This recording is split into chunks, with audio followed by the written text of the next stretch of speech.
সিলেবাসের ভিত্তিতে আগামী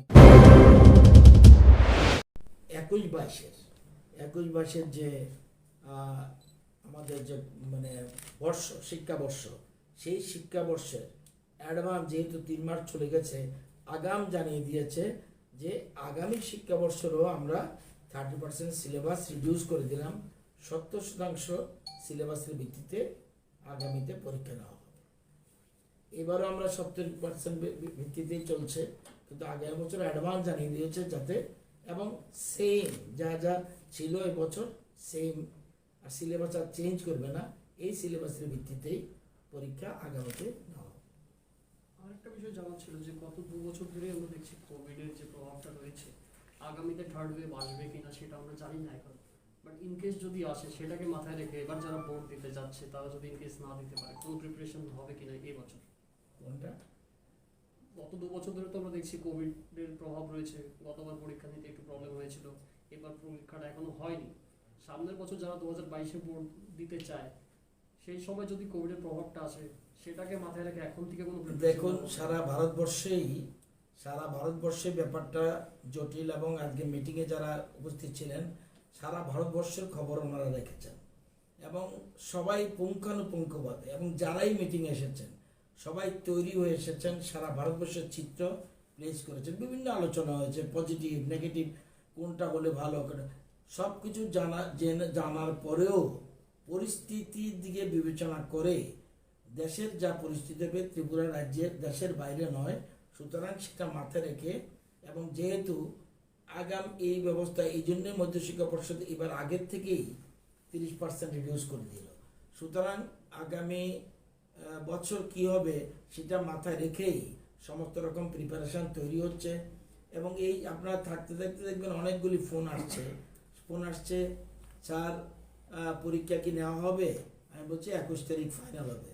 স্যার 9-এর যদি রেজাল্টটা ধরা হয় তাহলে তো আমরা অনেকে 10-এ উঠে ভালো রেজাল্ট করেছিলাম, সেটা কিছু করা যাবে না। যদি পরীক্ষা হয় তাহলে একরকম, না হলে মূল্যায়ন কি হবে, মূল্যায়ন মানে রেজাল্ট কি হবে সেটা যা সিদ্ধান্ত নেবে এক্সপার্ট কমিটি হোক বা বোর্ড কর্তৃপক্ষ হোক, সেটা নিয়ে যদি কেউ স্যাটিসফাইড না হয় তাহলে সে তার জন্য প্রভিশন রাখা, সিবিএসই তাই করেছে যে যদি বোর্ডের সিদ্ধান্ত যদি এগ্রি না করে, তার যদি স্যাটিসফাইড না হয়, পরবর্তী সময় নর্মাল কোর্ট যখন আসবে তখন সেই পরীক্ষায় বসার সুযোগ দেওয়া হবে। এটাই ব্যবস্থা। একটা কনফিউশন দেখা দিচ্ছে, এটা হলো প্রমোটেড তো হইতেছে ক্লাস 5 থেকে 6, 7 থেকে 8 থেকে প্রমোশন হয়ে গেছে। 5, 8 যারা উঠবো তাদের তো মূল্যায়ন পরীক্ষায় বসতে হবে। কোন ক্লাসের তারা মূল্যায়ন দিব? 5-এরটা তারা কোন ক্লাসেরটা দিব? 5-এরটা থেকে সিলেবাস ক্লাসের ব্যাপারে 5, 8 5-এরটা আমরা মূল্যায়নের জন্য রেখেছি শুধু, আমরা প্রফেশনালি প্রমোটেড করে দিয়েছি। কোন ক্লাসে হবে মানে যেটা যে ক্লাসে ছিল এটার মূল্যায়ন হবে। আচ্ছা, মূল্যায়ন হবে, এটা দিয়ে রেজাল্ট হবে না, মূল্যায়ন হবে।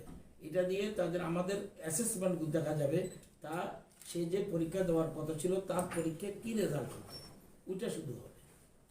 6-এর মূল্যায়ন না, 5-এরটা 5-এর মূল্যায়ন, 8-এরটা 8-এর মূল্যায়ন। 9-এ সে পড়বে কিন্তু মূল্যায়নটা হবে 8-এর, কারণ এটা আমাদের যেহেতু এটা পাস ফেল প্রথা চালু হয়েছে, আমরা ক্যাবিনেট সিদ্ধান্ত নিয়েছি এবং অ্যামেন্ডমেন্ট হয়েছে, রুলস অ্যামেন্ডমেন্ট হয়েছে আমাদের ত্রিপুরাতে, সেজন্য এই পদ্ধতি গ্রহণ করা হচ্ছে।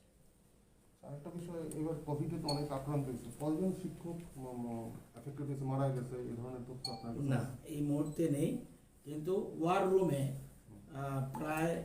প্রায় 3 শতাধিক রাজ্যের যতগুলি ওয়ার রুম আছে, আমাদের রাজ্যের 6টা ডিস্ট্রিক্টের 6টা ওয়ার রুম রয়েছে, সেই ওয়ার রুমে শিক্ষক শিক্ষিকারা তাদের নিজেদের প্রত্যেক দিন অতিরিক্ত ডিউটি করছে ওয়ার রুমে, এবং তারা এটা একটা তাদের দায়িত্ব কর্তব্য মনে করে, এটা একটা ভূয়সী প্রশংসা হয়েছে সর্বস্তরে, এবং প্রত্যেক জেলায় শিক্ষা দপ্তর নিজেরা ওয়ার রুমে কাজ করছে, বিশেষ করে শিক্ষক শিক্ষিকারা সেখানে কাজ করে যারা ইনফেক্টেড হচ্ছে তাদের বাড়িতে যোগাযোগ করছে, আবার টেলিফোন টাইম টু টাইম তাদের খবর নিচ্ছে, তাদের কোথাও অ্যাম্বুলেন্স প্রয়োজন কিনা, বা তাদের কোনো রকম ট্রিটমেন্টের প্রয়োজন কিনা, বা তাদের হসপিটালাইজ করতে হবে কিনা, টাইম টু টাইম যোগাযোগ করছে, এটা আমি বলতে পারবো। কিন্তু এই মুহূর্তে কতজন ইনফেক্টেড হয়েছে বা কতজন মারা এই মুহূর্তে নেই।